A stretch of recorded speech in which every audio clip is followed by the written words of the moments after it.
Նիկոլ Փաշինյանն է եկել եւ հանդիպում է քաղաքացիների հետ։ Դուք ցանկություն եք մոտենալու ինչ-որ հարց տալու։ Ինչու՞։ Չեմ վստահ, չեմ էլ վստահում։ Չեմ էլ վստահելու։ 18 թվականին չեք ընտրել։ Չէ։ Ինչն է պատճառը, որ այդպես։ Չեմ ցանկացել։ Ինքը որնեց բարձրաձայնում էր, որ այս կանենք ժողովրդի համար քննադատեն, բան կանեն, բայց ոչ մի բան չարի։ Օրինակ, 0 կետից սկսեց, ամեն ինչ խառնեց։ Կռի սարքեց, կռին տետ չկայնեցին։ Ես ինքս տուժվածի բան եմ, ծանող եմ, իմ որդին անհիտ կորած է։ Եթե իրանք լավ գիտեն, որ Արցախը Ադրբեջանի կազմում է, խենց զոր կտանում, ժամկետային զինծառայողին տանում կոտորում։ Դե օրերս հայտարարեց, որ 20 թվականին գիտակցված զոհողության են գնացել, դրա արդյունքում ունեն Հայաստանի Հանրապետություն, անկախություն, ինքնիշխանություն։ Անկախությունն էլ, այդ իշխանությունն էլ սա սուտ է, իրանց համար է։ Այդ անկախությունն էլ, իշխանությունը իրանց համար է, այդ աթոռն է։ Ուրիշ ոչ մի բան չկա, հասարակ ժողովրդի համար։ Վստահել չի կարելի, ոչ մեկին։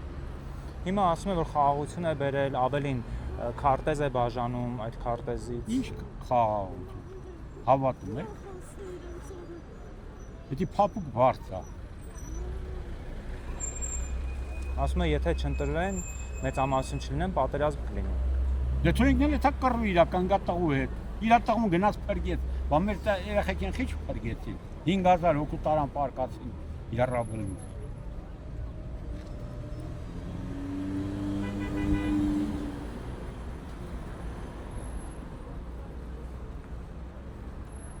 Ոչ մի լավ բան չսպասում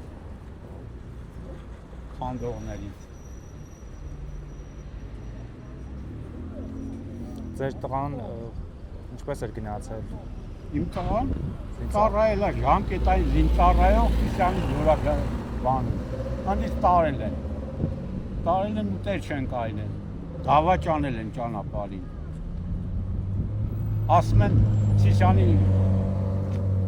չաստից 15 հոգու դատել են, բախի մի անգամ ոչ մեկին ցույց տվեցին, որ դատում են։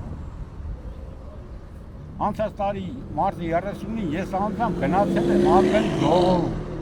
ներկա եմ գտնվել, հանդիպում է 5 ժամ։ 5 ժամն ես ֆրացրին, բանալին, խաբեցին ժողովրդին, որ ոչ մեկին ոչ բան չկա։ 5 ժամ նստած լսենք, ոչ մի գերատեսչություն իր բանը չասեց, ճիշտ է։ Սա փոխտորեցին։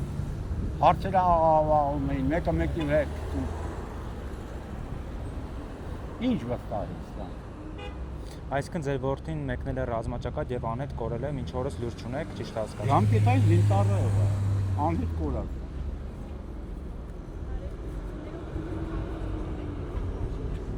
Ինչ վստահից նրանց, որ ոչ բանի պատասխանատվություն չեն։